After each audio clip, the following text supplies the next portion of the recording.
प्रणाम।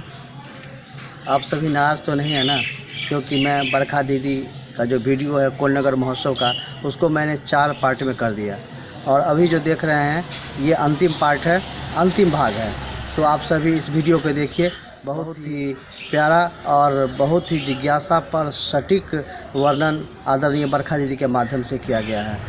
और फिर से मैं धन्यवाद देना चाहूँगा भाई राम सिंह जी को, जो हुगली से है, जिनके माध्यम से ये वीडियो हमारे पास उपलब्ध हुआ।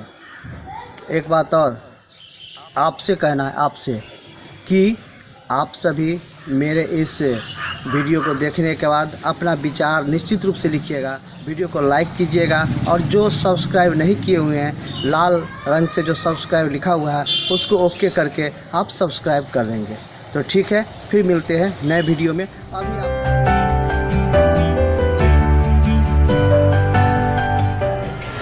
शिष्य लौट के आया, गुरु से कहा उसने कि गुरुजी मैं हो आया। गुरु ने कहा कि ठीक है, अब बताओ सबके दुख का कारण क्या था। शिष्य ने बताया कि किसी के दुख का कारण उसकी पत्नी है, किसी के दुख का कारण उसका पड़ोसी है, किसी के दुख का कारण उसका पति है, किसी का बहू, किसी का बच्चा, मतलब कोई ना कोई है। गुरु ने कहा अब जरा ठहर जाओ, अब जरा मुझको ये बताओ कि किसी ने, इतने गांव में इतने लोग हैं, उसमें से किसी एक ने ये कहा तुमको कि मैं खुद से दुखी हूं? तो शिष्य ने कहा नहीं। तो गुरु ने कहा यही दुर्भाग्य है, हम पूरे जीवन दूसरे को देखते हैं कि दूसरे ने क्या किया, दूसरा कैसा है, दूसरा ऐसा है, दूसरा ऐसा है, लेकिन हम पूरे जीवन में अपनी तरफ देखते ही नहीं हैं कि हमने जन्म क्यों लिया, हमारे जीवन का कोई उद्देश्य होगा। हम खुद से कोई दुखी नहीं होते। हम में से कितने लोग किसी को गाली दे देंगे, किसी को मारपीट देंगे, किसी से झगड़ा कर लेंगे, माँ को 10 बात बोल के उसके दिल को दुखी करके निकल जाएंगे, लेकिन कभी नहीं सोचेंगे कि मैंने कुछ गलत किया है या मैं अपने आप से दुखी हूँ। तो गुरु ने कहा कि जिस दिन तुम अपने आप से दुखी हो जाओगे, तुम्हारे जीवन में सुख आ जाएगा। क्योंकि दुख का कारण यही है कि हम हमेशा दूसरे में वो उसको ढूंढते हैं, जबकि वो खुद में है। तो साहब हैदरानंद जी ने कहा कि पूरे जीवन आपने सबके लिए किया है, अब जरा अपने लिए भी थोड़ा सा करिए, अपनी यात्रा के लिए। अपनों की चिंता तो बहुत सताती है आपको, जरा अपनी यात्रा की चिंता भी कर लीजिए। सबके लिए किया है तो थोड़ा गुरु के लिए भी करके देखिए, थोड़ा शिव के लिए भी करके देखिए। और उस शिव के लिए करने में कोई दिक्कत भी नहीं है, क्योंकि वो पैसा मांगता नहीं, महादेव पैसा नहीं मांगता, न उसको चाहिए, उसको जराऊ गहने नहीं चाहिए, उसको रुपए पैसे कपड़े लत्ते नहीं चाहिए, सवारी भी नहीं चाहिए, कुछ नहीं चाहिए। तो क्या चाहिए? आपके मन का भाव। कहा ही गया है कि गुरु भाव सत्ता है, भाव सहित प्रणाम भी उन्हें ग्रहण करते हैं। वो तीसरा सूत्र आपका ये है कि मन में भाव ही नहीं हो, कितना भी नमः शिवाय कर लीजिएगा कोई फर्क नहीं आएगा। नमः शिवाय इसकी आवृत्ति हमारी सांसों पे भी चढ़ के उतरती रहे, तब भी मन में भाव ही नहीं हो तो कोई फर्क नहीं पड़ता। हालांकि साहब अक्सर कहते हैं ये कि अविश्वास, अश्रद्धा और संशय में भी अगर आप शिव को गुरु मानते हैं तो शिष्य के रूप में आप पे गुरु की दया होती है और गुरु आपके जीवन में ज्ञान भरते हैं। लेकिन अगर पहले सूत्र को आपने बिना संशय के किया तो ठीक है, दूसरे सूत्र को भी किया तो कोई दिक्कत नहीं है। प्रणाम तो कम से कम मन से करना होगा, मन में भाव ही नहीं है प्रणाम का तो कोई अर्थ नहीं। इसलिए अनुरोध है कि इतना आप खुद से करिएगा, थोड़ा महादेव को खुद से प्रणाम करिए। वो मेरे अपने हैं, जैसे मेरा पिता मेरा अपना, जैसे मेरी माँ मेरी अपनी। एक बार यहाँ कल एक संगोष्ठी में भी था और आज भी मैंने रास्ते में देखा कि बैनर में लिखा है कि शिव की दुनिया में हम हैं, शिव की दुनिया में हम हैं, क्या हमारी दुनिया में शिव है? ये साहब हैदरानंद जी की कही हुई पंक्ति है, जिसको मैंने अभी रास्ते में बैनर पे देखा। बड़ा अच्छा लगा कि कि चलिए लोगों को इतना याद रहता है। शिव की दुनिया में हम हैं, मतलब कि इस दुनिया में, ये दुनिया शिव की बनाई हुई है, तो हम तो शिव की दुनिया में आराम से रहते हैं।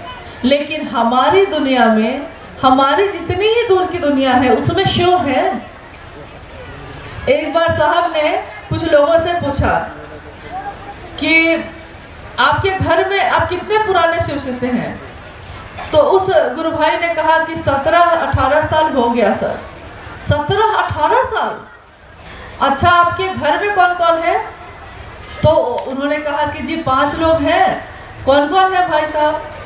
तो मैं हूँ, मेरी पत्नी है और बच्चे हैं, 3 बच्चे हैं, यही मेरा परिवार है। तो साहब ने कहा कि 17-18 साल से आपने लगातार ये कहा है कि शिव मेरे गुरु हैं, मेरे, जिस तरह आपने कहा कि मेरा बच्चा है ये, मेरी बेटी, मेरा बेटा है ये। आपने शिव के लिए भी, आपके वचन ने यही कहा है, आपके मन ने यही कहा है, और आज भी आपके परिवार में आपका गुरु शामिल नहीं हुआ, आपके शिव शामिल नहीं हुए, तो कैसी चर्चा आपने की? 18 साल आपने व्यर्थ कर दिया। हम लोगों ने ये भी कभी नहीं सोचा। हम शिव को अपना बोलते तो रहे, लेकिन परिवार के नाम पे या घर के मुखिया के तौर पे कभी देखा हो, ऐसा नहीं हुआ। महादेव मुझको देता रहे, मैं महादेव के लिए कुछ करूं या ना करूं, तू बस देता रहना। जबकि अंतः से पुकारोगे तो उबार लेंगे शंभू, ऐ उरग उड़ के बल जा गलहार लेंगे शंभू। उरग कहा जाता है सांप को।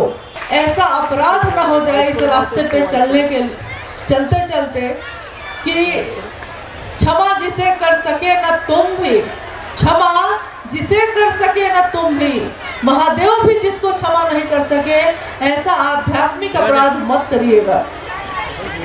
इस कार्य को ठेस मत पहुंचाइएगा, इतना भर इसकी लाज रख लीजिएगा। जिस तरह महादेव माफ़ करते हैं, साहब हैदरानंद जी भी माफ़ कर देते हैं। जबकि मैंने कहा उनको कि आप तो ऐसे हैं कि मैं तो फूलों की तरह अपनी आदत से बेबस हूँ। फूल अपनी आदत से बेबस है बेचारा। फूल सुगंधित है गुलाब का, आप गुलाब को के फूल को पेड़ पे छोड़िए तब भी सुगंध देता है, उसको काट के गुलदस्ते में सजाइए तब भी सुगंध देता है, उसको मसल के फेंक दीजिए तब भी सुगंध देता है। फूल अपना रूप नहीं बदलता, लेकिन हम शिव के शिष्य कैसे हैं कि हम अपना रूप बदलते हैं। मेरी इतनी ही प्रार्थना है कि जिस तरह साहब हैदरानंद जी के संकल्प को हम कभी सजाते हैं, कभी मसलते हैं, कभी छोड़ देते हैं, वो हमेशा खुशबू देता आया है। हमने क्या किया है, हम विचार करें, कम से कम हम ऐसा नहीं करें, शिव के शिष्य ऐसा नहीं करते। चलिए आज आप लोगों से विदा लेते हैं हम लोग। जो तोड़ने वाले को, मसलने वाले को भी खुशबू की सजा देता है, ऐसा है मेरा गुरु, ऐसे है मेरे साहब। हम सब उन सब अपने गुरु को प्रणाम करते हैं, उनसे दया मांगते हैं और जागा जागा महादेव का जय घोष इस दुनिया में नहीं अपने हृदय में करते हैं। आप सभी को मेरा